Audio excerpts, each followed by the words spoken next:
আমাদের দেশের সকল সম্পর্ক ছিন্ন করা উচিত। যারা অখণ্ড ভারতের কথা বলে তাদেরকে ধরিয়ে দেওয়াটা হিন্দুদেরই দায়িত্ব।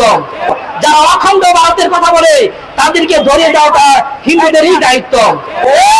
দিন ইসলাম বিরোধী কুফরি আকীদা আমরা মানি না, আর মুসলমান কেউ মানতে পারবে না। ধর্ম যার যার, উৎসব তার তার। দুর্গাপূজাকে সার্বজনীন করা যাবে না। রাস্তা বন্ধ করে মণ্ডপ নয়, নির্দিষ্ট স্থান ছাড়া পূজা হয়। পূজাকে কেন্দ্র করে কোন মন্দিরে মদ খাওয়া চলবে না। উন্মুক্ত পানিতে পূজার মূর্তি দেবে, পানি দূষণ চলবে না।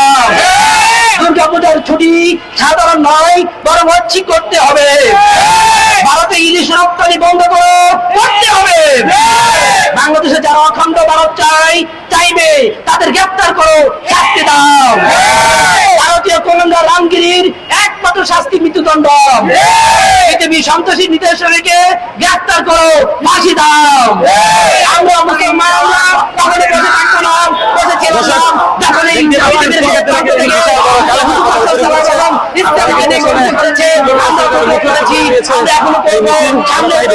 আমরা নিজের জীবন দিয়ে দিব। আমরা সবাই অতি সত্তর যে ভারত স্বাধীনের চাপ দিয়ে চাপ প্রয়োগ করে সেই রামগিরিকে যেন গ্রেফতার করা হয় এবং সরকার যেন এই বিষয়ে রাষ্ট্রীয় পদক্ষেপ নেয়, সেই বিষয়ে আমরা আহ্বান জানাচ্ছি। আমাদের নবীজি হুজুর পাক সাল্লাল্লাহু আলাইহি ওয়াসাল্লাম তিনি সমস্ত আরবের জন্য রহমত স্বরূপ। তিনি হিন্দু, বৌদ্ধ, খ্রিস্টান, মুসলমান সহ সমস্ত কায়েদের জন্য রহমত স্বরূপ। অতএব ওনার গায়ে যদি কেউ পবিত্র করতে চাই, তাহলে আমি মনে করি সমস্ত ধর্মের, সমস্ত লোকদের, সমস্ত জাতির ঐক্যবদ্ধ হয়ে ওই ব্যক্তির বিরুদ্ধে প্রতিবাদ করা। উম্মত হিসেবে আমরা বসে থাকবো না।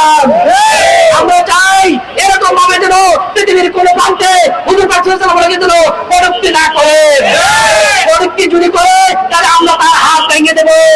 সম্প্রতি ভারতের মহারাষ্ট্রে প্রিয় নবীজি সাল্লাল্লাহু আলাইহি ওয়াসাল্লামের পবিত্র শানে মানহানি করেন বক্তব্য দেয় রামগিরি নামক এক মুশরিক কোলাঙ্গার।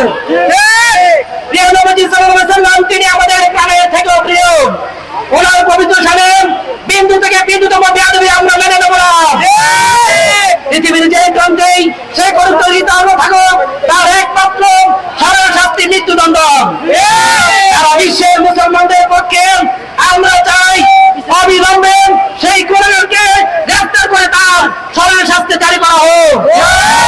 বাংলাদেশ সরকারের উচিত হবে ভারতীয় রাষ্ট্রদূতকে ডেকে এনে এই জঘন্য কর্মের শক্ত প্রতিবাদ করা।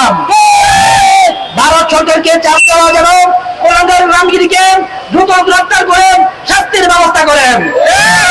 ভারত সরকার যদি দ্রুত পদক্ষেপ না নেয়, তবে তার সাথে আমাদের দেশের সকল সম্পর্ক ছিন্ন করা উচিত। যে রাষ্ট্র প্রিয় নবীজি সাল্লাল্লাহু আলাইহি ওয়াসাল্লামের পবিত্র শানের মানহানিকারীকে প্রশ্রয় দেয়, তার সাথে আমাদের কোনো সম্পর্ক থাকতে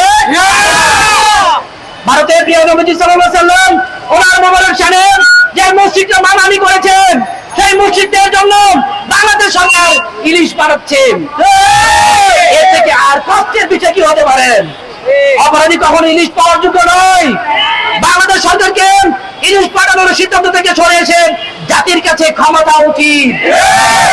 ভারতে যখন মুসলমানরা চরম নির্যাতিত হচ্ছেন, মসজিদ ভাঙা হচ্ছেন, গরুর গোশতের জন্য মুসলমানদের শহীদ করা হচ্ছে, সেখানে বাংলাদেশের হিন্দুরা শাহী হারে আছেন। তাদের সরকারি সহায়তায় পূজা করতে দেওয়া হচ্ছে, এটা কখনোই ইনসাফ নয়। স্বৈরাচার আওয়ামী লীগের আমলে সরকারি ত্রাণ তহবিল থেকে প্রতি মণ্ডপে 500 কেজি চাল বরাদ্দ দেওয়া হতো। অথচ মুসলমানদের ঈদে বা কোরবানিতে মসজিদগুলোতে কিছু দেওয়া হতো না।